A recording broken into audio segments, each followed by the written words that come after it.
Okay, here we are back in Visual Studio. And our next step is we're going to test our home controller without testing the math service. So let's do that by using a mocking framework. And we can install a NuGet package, right-click on References under our Dependency Injection.test project, Manage NuGet Packages. And we want to search for mock, M-O-Q. And here it is. Here's the ID mock. So if we click on a package, we can see the ID. And here is why that matters. Because if we want to use our package manager console, select that project, we can install it there as well. Install package mock. All the magic happens for us behind the covers, under the hood, whatever you want us to call it. And if we look, here's our mock assembly ready to go. So now let's change this test so that we are using a mock. So a mock math service equals new mock, and we want iMath service. So remember, we extracted that to an interface, and we're going to import mock and our iMath service. Now if we send mock math service object to the constructor, let's go back to our constructor so we can review. It's going in here. So the math service is going to be set to this iMath service. We're not going to be using this constructor. So let's go back.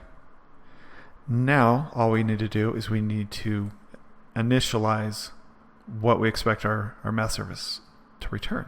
So mock math service dot setup. Now we can define this m as anything. So add.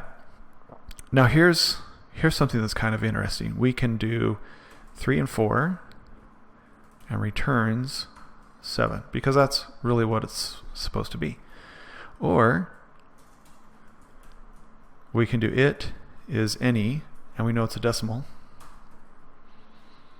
It is any decimal. Let's collapse these a little bit so we can see better. It's kind of taking up too much room.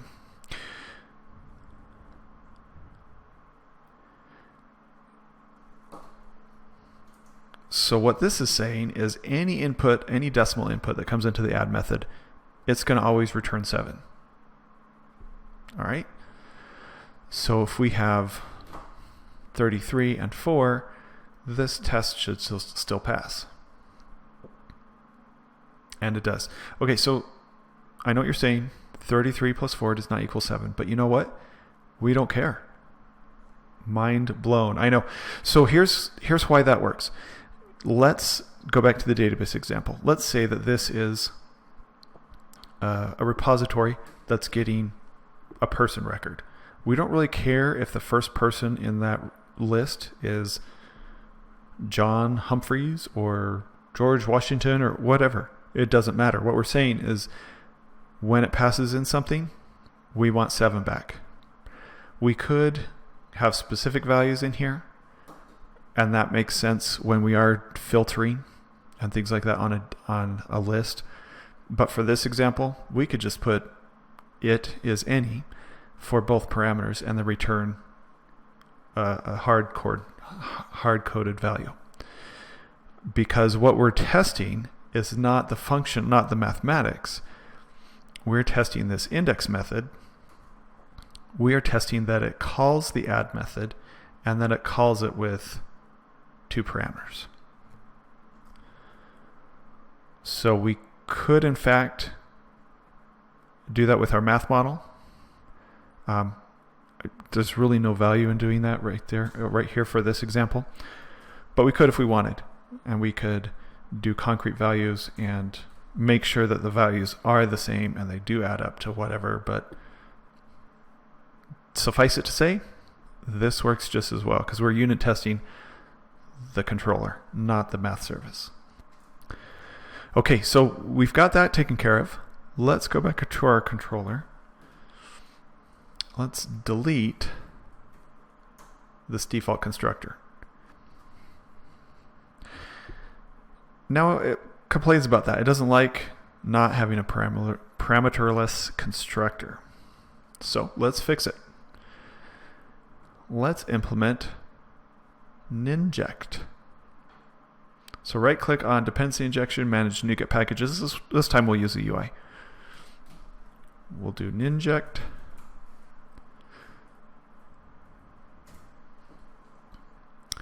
And we want this one. So when we use the command line, we don't get prompted for the acceptance of the license agreement. It bypasses that for us. Using that tool is implicit acceptance. Okay, so now let's close that. If we look in our app start folder, we have a new web API config and a ninject web common. So let's go to the ninject web common. All we care about here is register services. This is where we tell ninject, if we get this interface, create this concrete class. So we bind, and we have iMath service to math service. Now let's build it. And our unit tests are going to fail. So we can comment these out, because actually we'll just delete them, because honestly we don't care about those. That doesn't give us any value. Make sure it builds. Good.